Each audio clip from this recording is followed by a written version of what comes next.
card at the bottom of the deck, we have the Knight of Ghosts card. My eye is actually drawn to two different cards here. The one just beneath the Knight of Ghosts is the World card.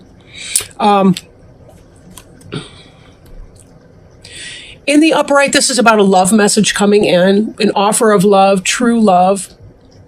In reverse, it's kind of player type energy.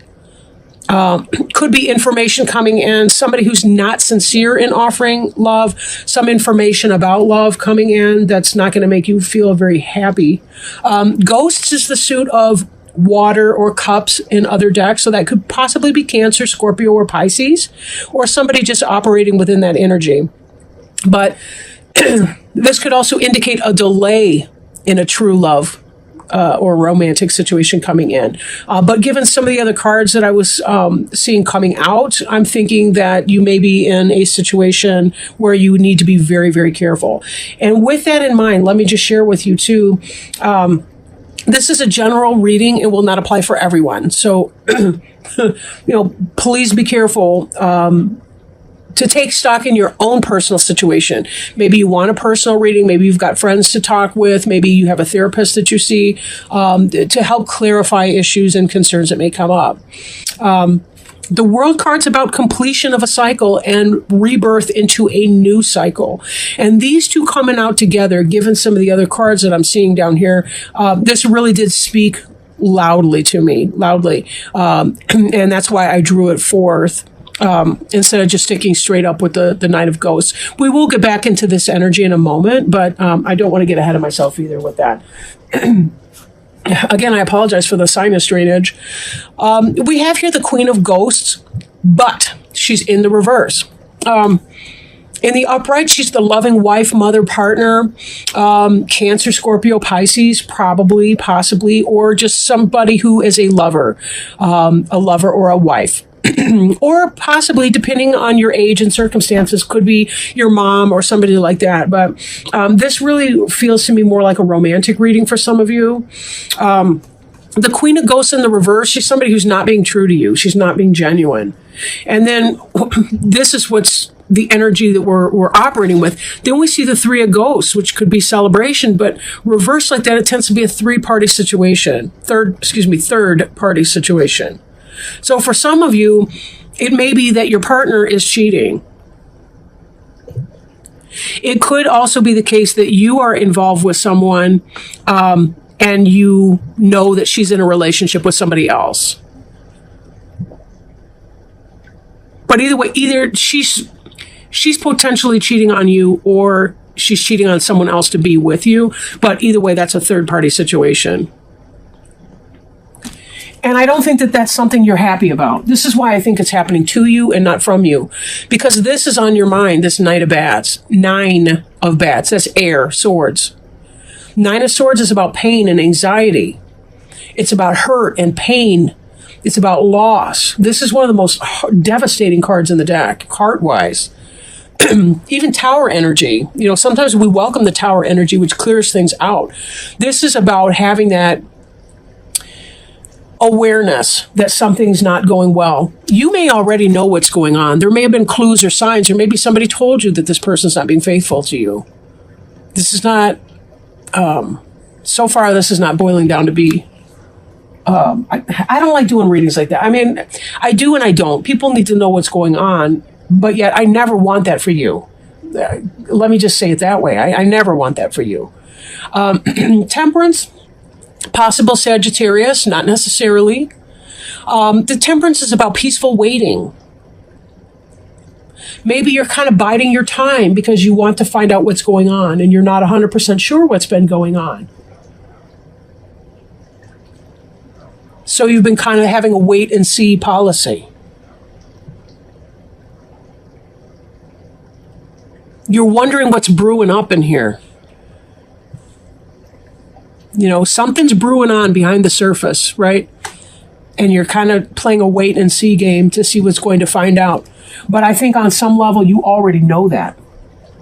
And I don't think you're going to put up with it long. And here's why, right?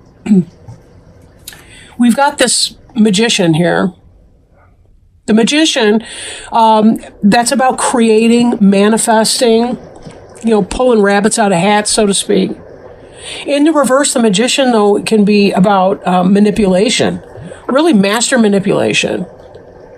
Magician can be potentially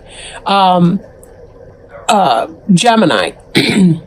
And the reason for that is that the magician card is related to Mercury. And Mercury is one of the planetary rulers of Gemini. We also see Gemini later on in the final outcome card. But it could be that a Gemini is doing you wrong and manipulating.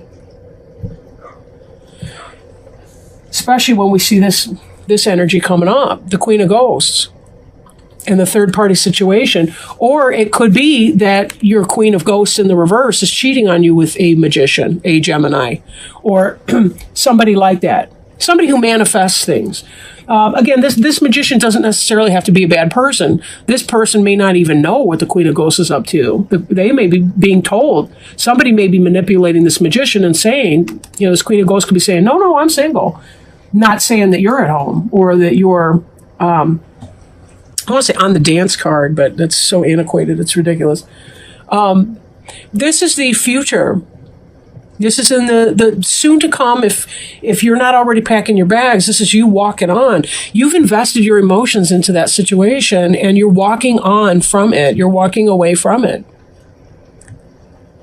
The ghosts care. They're concerned about you. They're your friends. You kind of, there's a wait and see attitude, but I think this information's coming in and you're going to march that keister down the road. F this.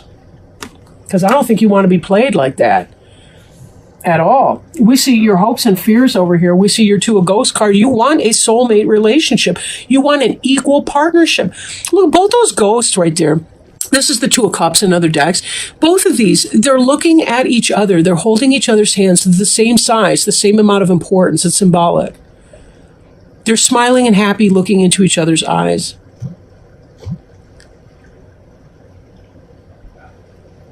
That's what you want. You don't want this third-party bullshit situation here. Because some Queen of Ghosts has to have it all, right? Then again, maybe you weren't that serious about the Queen of Ghosts to begin. But given that this is the card that's crowning you, that makes me think that you're more than a little bit upset, or going to be. But you're kind of waiting for your confirmation to come in. For some of you, this has already happened, this Knight of Bats. You already know it.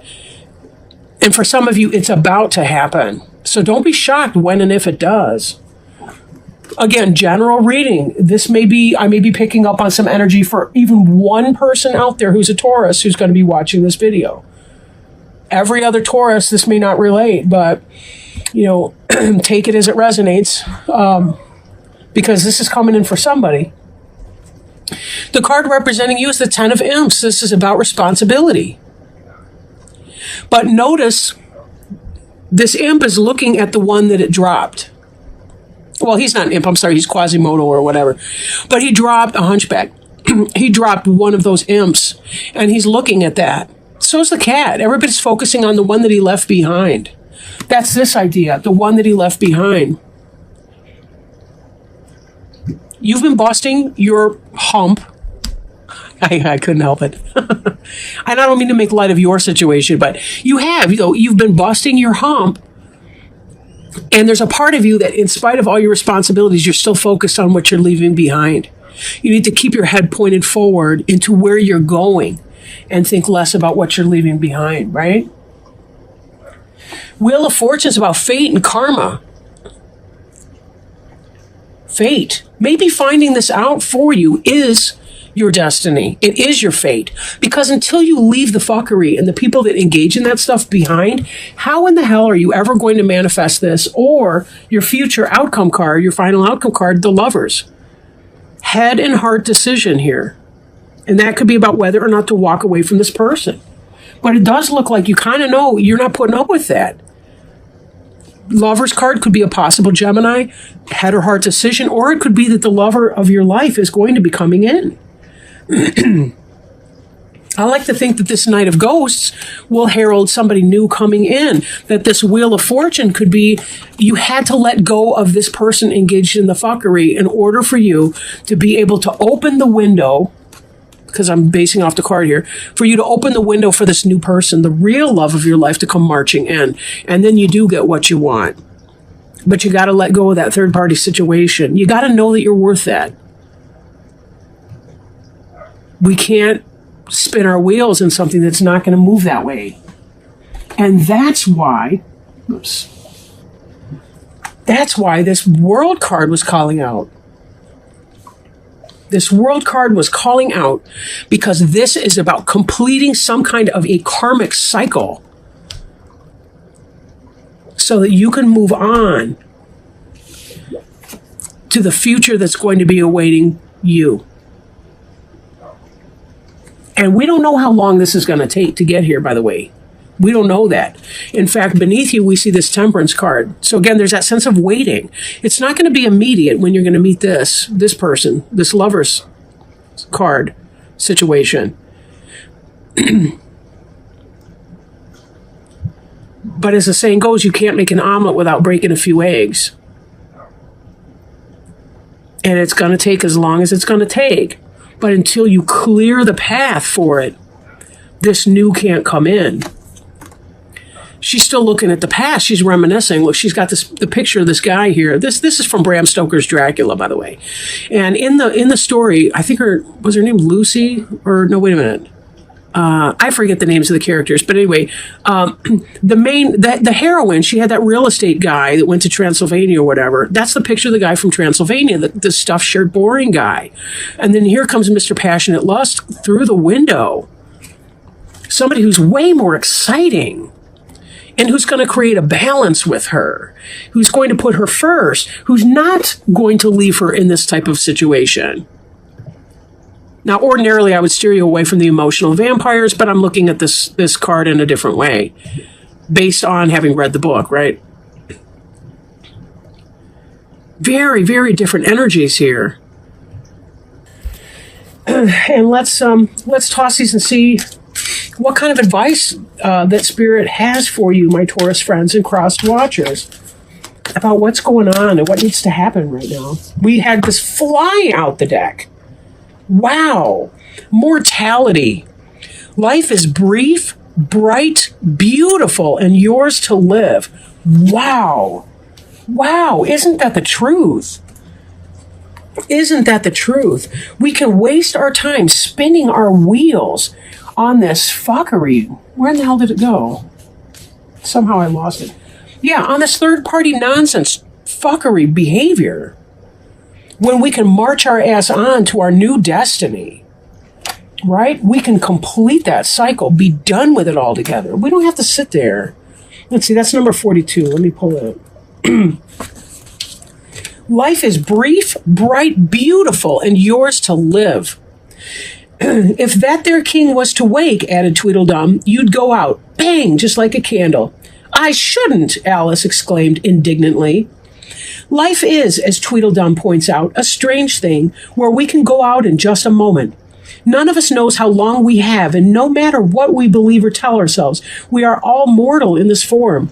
This lifetime is just one brief, bright jewel. Alice denies this, but it is the truth. We are all mortal, and we all pass. We must know this so that we can hold on to the precious gift that is this existence. When this card comes, it does not mean you are about to pass. It is not a card of death, but a reminder of the beauty and the fragility of this existence. It urges us to take this life and make it as beautiful, as meaningful, and as full of adventure as we can. I really want to pick up this card right now. Too many of us live as if this life is a burden, awaiting another lifetime, or a heaven which will save us from difficulties and challenges of being mortal. Instead of living as if there is forever or a better place to go, or as if other lifetimes or existence in the afterlife will be better, live like this life is all you have. Live like this is the very best you can ever experience. Live like this is the greatest blessing, the most treasured gift you ever could have been given. Live Life like this, what? I'm sorry, there's a typo in the book. Live like this life is heaven, and your very existence is a miracle of creation. Because we can and we will go out like a candle someday. And when that takes place, the only true measure of a soul is what we did here with this priceless gift of human life. In divination, this card means appreciation of existence, relishing being alive, making the most of every moment, accepting mortality in ourselves and in others, living in the present and feeling joy at being alive. Wow, how powerful is that? Life is hard. It is really, really hard sometimes. But in order to really experience the things that we want in our life, we have to be willing to let go, right? We have to be willing to let go and to walk away from the situations that are harming us so that we can really find what it is that we want, really find our destiny. You know, part of this Wheel of Fortune card is that it's not only that the arbitrary spinning of the elephant on this wheel that turns around with us, we too have some kind of a say in how that goes by the choices that we make or the choices that we don't make. You know, as we choose not to move on from situations. We have to be the ones to manifest what it is that we desire. We kind of have to take control of the wheel sometimes in the ways that we can. Obviously, we can't control everything. We can control what we think, say, and do. Even if we can't control what others are going to do or going to do to us. And with that, feel empowered to say, I'm going to live my best life and that I don't have to put up with things that I don't want to put up with. And I don't have to deal with that kind of thing from other people. It's not my job or my responsibility to allow other people to treat me in that way.